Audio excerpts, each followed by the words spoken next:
Let's talk about snares for a minute.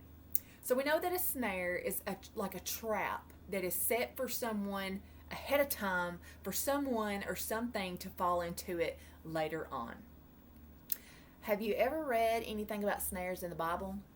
There are some things in there, and we're going to go over a few verses. And it kind of warns us, that we can be involved in things now that can catch up to us later on and cause us harm. Proverbs 18:7 says, "A fool's mouth is his ruin, and his lips are a snare to his soul." So we can be a snare to ourselves. This verse says, by our words, the things that we do and the things that we say now can either be really good and a blessing to us later on or really mess us up.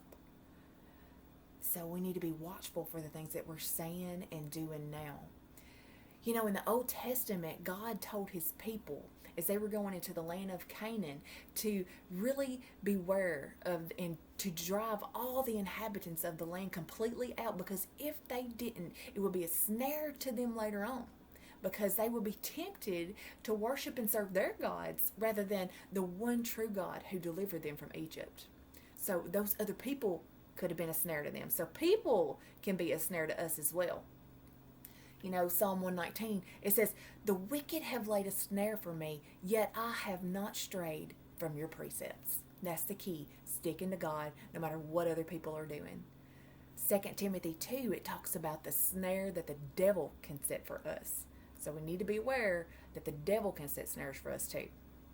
Now listen to these words of Jesus. It's in Luke 21:33-36. It's in the NIV version.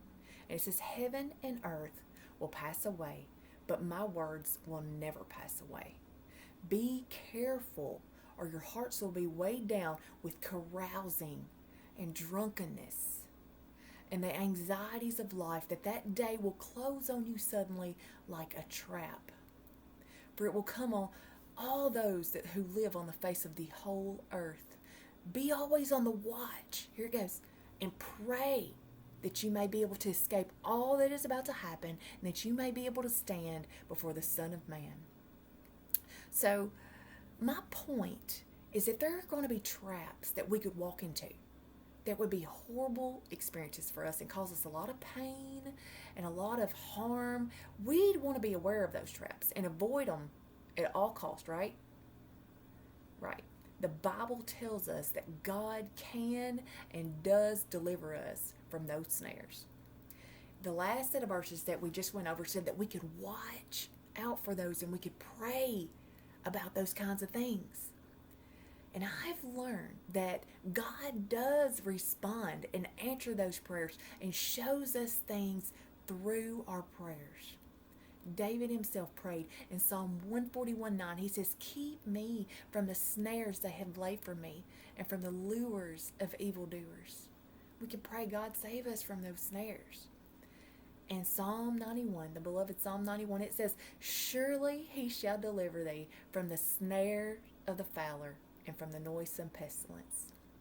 So God, he sees those snares way in the future, and he can warn you and deliver you from them if you are seeking him with all your heart, if you're walking with him and in your life, if you're walking with God. So seek him with all your heart and be willing to do whatever it is he says, and you will be so glad that you did. Be blessed.